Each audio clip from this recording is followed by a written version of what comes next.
Hello and welcome to the mess that is my shed. Today we're going to make rainbow hearts.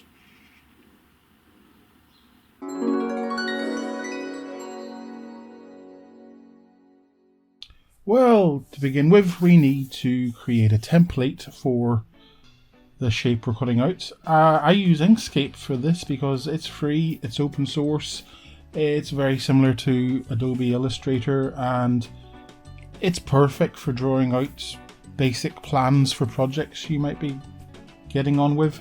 So I've just designed the hearts shape here, and I will print it out onto A4 paper.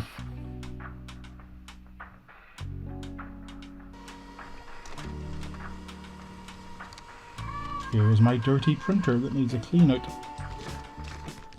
Anyway, there we go. So, I forgot to film this part, but basically I stuck it onto a piece of wood and using children's PVA glue, Pritt stick, whatever, and I cut around it using a jigsaw to get a rough outline.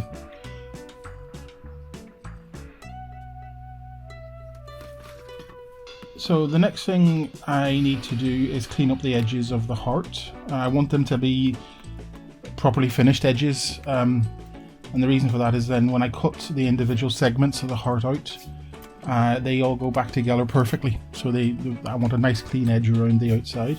So I'm using my belt sander here. One day I'll get the space to buy a proper disc sander, but right now I just don't really have the space for it, which is unfortunate. But this is actually quite a handy little thing to have if you're ever getting a belt sander. I definitely recommend getting one that has that kind of clamping feature. So yeah, I'll just sand it up here and take my time. Generating a lot of dust there, so you probably should wear a respirator or a mask.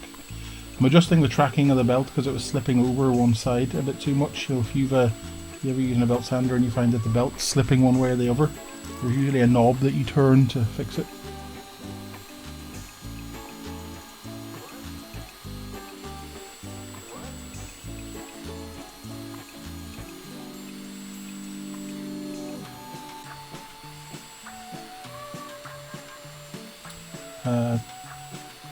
So I'm just going to do the rounded bit for the heart edges as well, which I can do up to a point here. I can't get into the V shape with this, but I'll do as much as I can.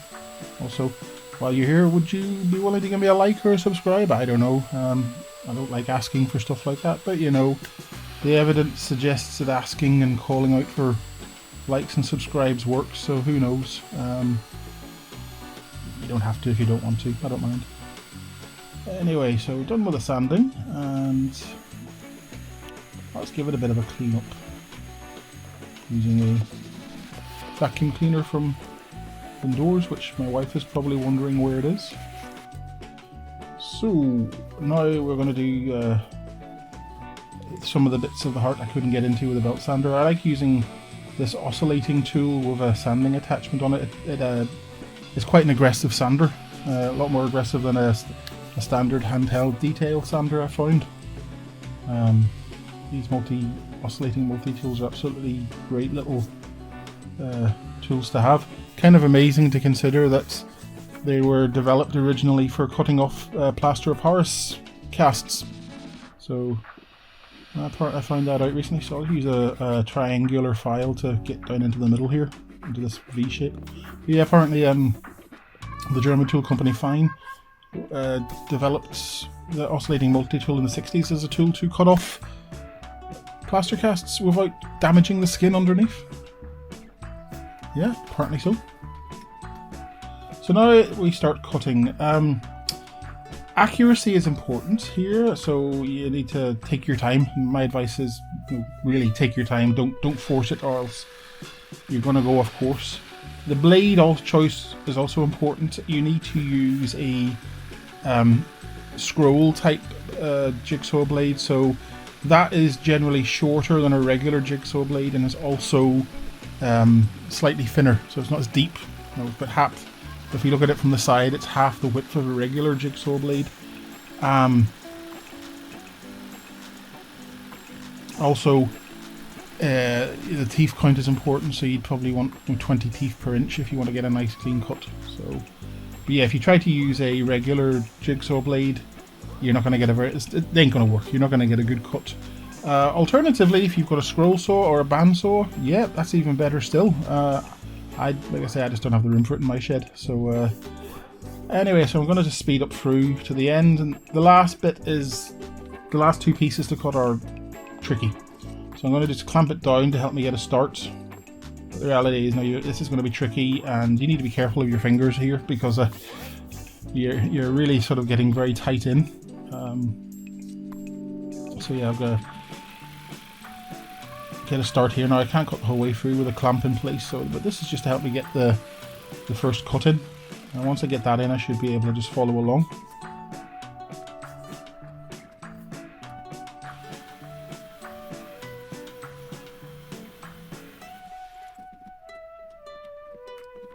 Notice that the jigsaw has a laser on it, and I've never ever used it because it's not accurate. It just points off in a completely different direction. I don't even understand why the point of the... Does anyone ever use those lasers on power tools? I don't think I've seen it ever being used except in really high-end, expensive equipment that you'd find in factories. So anyway, it's not the perfect curve, but it's near enough. Anyway, so let's put it all together and have a nosy at it, see how it looks. If you've done it right, it should fit together perfectly like a jigsaw, with the outside edge lining up properly. So it does. So what I'm going to do now is peel off the paper. I used a Pritt stick for this, but it's not coming off easily, so I'm just going to go inside and scrape it off using water. Bring it out, put it back together again. So there we go. Looking well.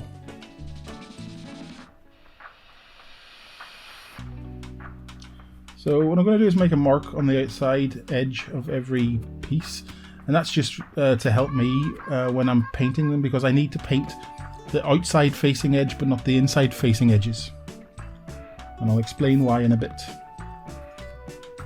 So now to sand the edges, I want the edges to be taken off nice and round. Again, I'm using the sander for this, but if you wanted to, you could use a router or a plane, or well, don't know about a plane, but you definitely could use a router. But I think for this, the sander's probably, for a piece of this size, the sander's the best way to go. So just sand down the inside edges and the outside edge, but only on one side. You don't need to do the back of it. And like I say, the more deeper you go, sorry, the more of the edge you take off, the more pronounced the effect will be between each colour change.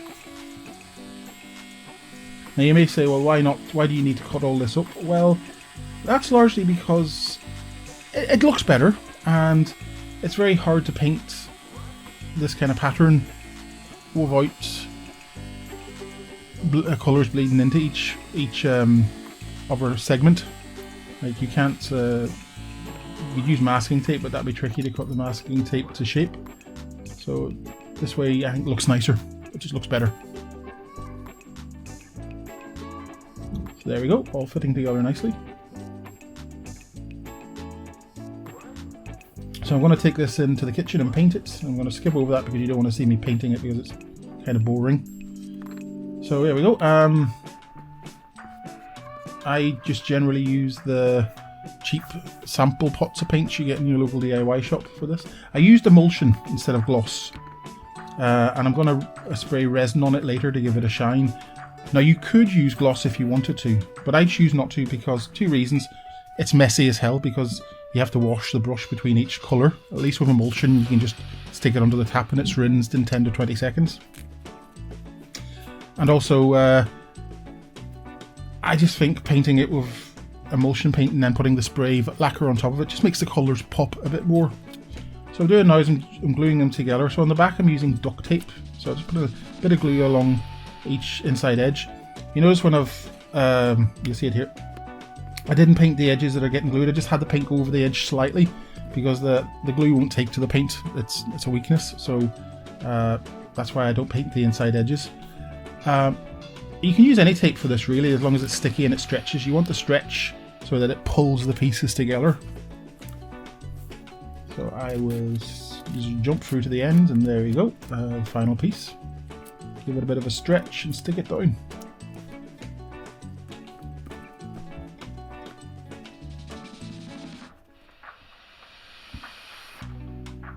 going to repeat the process on the front, but this time I'm going to use masking tape instead of duct tape because I don't want to damage the paint. You see a bit of glue seeping through there, but that doesn't matter. That'll go clear when it's dry. Unfortunately, I got one of those rolls of masking tape that will not peel off easily. I can't get a whole piece off in one go. I get teared strips like this. It splits as I stretch it, but again, no, it stretches a bit, not as much as the duct tape, but it does. It's enough. So I'll skip on through to the end here again, just to save you a bit of time.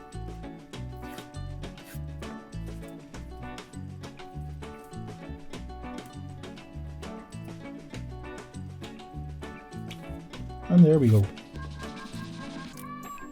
And leave that to sit for a couple of hours if it's quick drying glue, or a day if it's not quick drying glue. And here we are. Hold on. Give it a spray of lacquer. How many coats is up to you.